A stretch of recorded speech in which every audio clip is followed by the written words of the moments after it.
Hello guys, welcome back on my YouTube channel, Hannah Duck Goose. Today we are going to read Chapter 5 of the Trumpet of the Swan. Okay, let's start. Chapter 5, Lewis. One evening, a few weeks later, when the cygnets were asleep, the swan said to the cob, Have you noticed anything different about one of our children, the one we call Lewis? Different, replied the cob. In what way is Lewis different from his brothers and sisters? Lewis looks all right to me. He's growing well. He swims and dives beautifully. He eats well. He will soon have his flight feathers. Oh, he looks all right, said the swan, and heaven knows he eats enough. He's healthy and bright and a great swimmer. But have you ever heard Lewis make any sound as the others do? Have you ever heard him use his voice or say anything? Have you ever heard him utter a single beep or a single burble? Come to think of it, I never have, replied the cob, who was beginning to look worried. Have you ever heard Lewis say goodnight to us as the others do? Have you ever heard him say good morning as the others do in their charming little way, burbling and beeping? Now that you mention it, I never have, said the cob. Goodness, what are you getting at? Do you wish me to believe that I have a son who is defective in any way? Such a revelation would distress me greatly. Well, I want everything to go smoothly in my family life, so that I can glide gracefully and serenely, now in the prime of my life, without being haunted by worry or disappointment. Fatherhood is quite a burden, at best. I do not want the added strain of having a defective child, a child that has something the matter with him. Well, said the wife, I've been watching Lewis lately. It is my opinion the little fellow can't talk. I've never heard him make one sound. I think he came into the world lacking a voice. If he had a voice, he'd use it. Same as the others do. Why, this is terrible, said the cob. This is distressing beyond words. This is a very serious matter. His wife looked at him in amusement. It's not too serious now, she said, but it will be serious 2 or 3 years from now when Lewis falls in love, as he will surely do. A young male swan will be greatly handicapped in finding a mate if he is unable to say co-ho, or if he can't utter the usual endearments to the young female of his choice. Are you sure? Asked the cob. Certainly I'm sure, she replied. I can remember perfectly well the springtime years ago when you fell in love with me and began chasing after me. What a sight you were, and what a lot of noise you made. It was in Montana, remember? Of course I remember, said the cob. Well, the thing that attracted me most to you was your voice. Your wonderful voice. It what? It was? Said the cob. Yes, you had the finest, most powerful, most resonant voice of any of the young male swans in Red Rock Lakes National Wildlife Refuge in Montana. I did, said the cob. Yes, indeed. Every time I heard you say something in that deep voice of yours, I was ready to go anywhere with you. You were? Said the cob. He was obviously delighted with his wife's phrase. It tickled his vanity and made him feel great. He had always fancied himself as having a fine voice, and now to hear it from his wife's own lips was a real thrill. In the pleasure of the moment, he forgot all about Lewis and thought entirely of himself. And of course, he did remember that enchanted springtime on the lake in Montana when he had fallen in love. He remembered how pretty the swan had been, how young and innocent she seemed, how attractive, how desirable. Now he realized fully that he would never have been able to woo her and win her if he had been unable to say anything. We'll not worry about Lewis for the time being, said the swan. He's still very young, but we must watch him next winter when we are in Montana for the season. We must stay together as a family until we see how Lewis makes out. She walked over to where her sleeping cygnets were and settled down next to them. The night was chill. Carefully she lifted one wing and covered the cygnets with it. They stirred in their sleep and drew close to her. The cob stood quietly, thinking about what his wife had just told him. He was a brave, noble bird, and already he was beginning to work out a plan for his little son, Lewis. If it's really true that Lewis has no voice, said the cob to himself, then I shall provide him with a device of some sort to enable him to make a lot of noise. There must be some way out of this difficulty. After all, my son is a trumpeter swan. He should have a voice like a trumpet, but first I will rest him to make certain that what his mother says is true.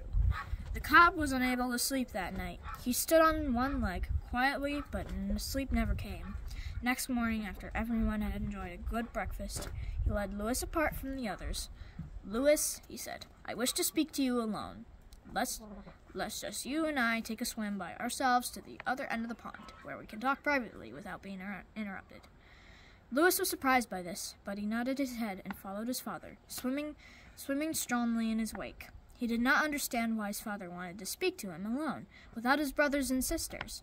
"Now," said the cob, when they reached the upper end of the pond, "here we are, gracefully floating, supremely buoyant at some distance from the others, in perfect surroundings, a fine morning, with the pond quiet except for the song of the blackbirds, making the air sweet." "I wish my father would get to the point," thought Louis. "This is an ideal place for our conference," continued the cob. "There is something I feel I should discuss with you very candidly and openly, something that concerns your future. We need not range over the whole spectrum of bird life, but just confine our talk to the one essential thing that is before us on this unusual occasion." "Oh, I wish my father would get to the point," thought Louis, who by this time was getting very nervous. "It has come to my attention, Louis," continued the cob, "that you rarely say anything. In fact, I can't recall ever hearing you utter a sound. I've never heard you speak, or say coho, or cry out, either in fear or in joy. This is most unusual for a young trumpeter. It is serious, Louis. Let me hear you say beep. Go ahead. Say beep. Say beep. Say it. Say beep." Poor Louis. While his father watched, he took a deep breath, opened his mouth, and let the air out, hoping it would say beep, but there wasn't a sound. "Try again, Louis," said his father. "Perhaps you're not making enough of an effort." Louis tried again. It was no use. No sound came from his throat. He shook his head sadly. "Watch me," said the cob. He raised his neck to its full height and cried coho so loud it was heard by every creature for miles around. "Now let me hear you go beep," he commanded. "Say beep, Louis, loud and clear." Louis tried. He couldn't beep. "Let me hear you burble. Go ahead and burble. Like this. Burble, burble, burble." Louis tried to burble. He couldn't do it. No sound came. "Well," said the cob, "I guess it's no use. I guess you are done. I guess you are dumb." When he heard the word dumb, Louis felt like crying. The cob saw that he had hurt Louis's feelings. "You misunderstand me, my son," he said in a comforting voice. "You failed to understand my use of the word dumb, which has two meanings. If I have called you a dumb cluck or a dumb bunny, that would have meant that I have a poor opinion of your intelligence. Actually, I think you are perhaps the brightest, smartest, most intelligent of all my cygnets. Words sometimes have two meanings. The word dumb is such a word. A person who can't see is called blind. A person who can't hear is called deaf. A person who can't speak is called dumb. That simply means he can't say anything. Do you understand?" Louis nodded his head. He felt better, and he was grateful to his father for explaining that the word had two meanings. He still felt awfully unhappy, though. "Do not let an unnatural sadness settle over you, Louis," said the cob. "Swans must be cheerful, not sad, graceful, not awkward, brave, not cowardly. Remember that the world is full of youngsters who have some sort of handicap that they must overcome. You apparently have a speech defect, and I am sure you will overcome it in time. There may even be some slight advantage at your age in not being able to say anything. It compels you to be a good listener. The world is full of talkers, but it is rare to find anyone who listens, and I assure you that you can pick up more information when you are listening than when you are talking. My father does quite a lot of talking himself," thought Louis. "Some people," continued the cob, "go through life making a lot of noise with their mouth. They never really listen to anything. They are too busy expressing their opinions, which are often unsound or based on bad information. Therefore, my son, be of good cheer. Enjoy life, learn to fly, eat well, drink well. Use your ears, use your eyes, and I promise that someday I will make it possible for you to use your voice. There are mechanical devices that convert air into beautiful sounds. One such device is called a trumpet. I saw a trumpet once in my travels. I think you may need a trumpet in order to live a full life. I've never known a trumpeter swan to need a trumpet, but your case is different. I intend to get you what you need. I don't know how I will manage this, but in the fullness of time it shall be accomplished. And now that our talk has come to a close, let us return gracefully to the other end of the pond, where your mother and your brothers and sisters await us." The cob turned and swam off. Louis followed. It had been an unhappy morning for him. He felt frightened at being different from his brothers and sisters. It scared him to be different. He couldn't understand why he had come into the world without a voice. Everyone else seemed to have a voice. Why didn't he? Fate is cruel, he thought. Fate is cruel to me. Then he remembered that his father had promised to help, and he felt better.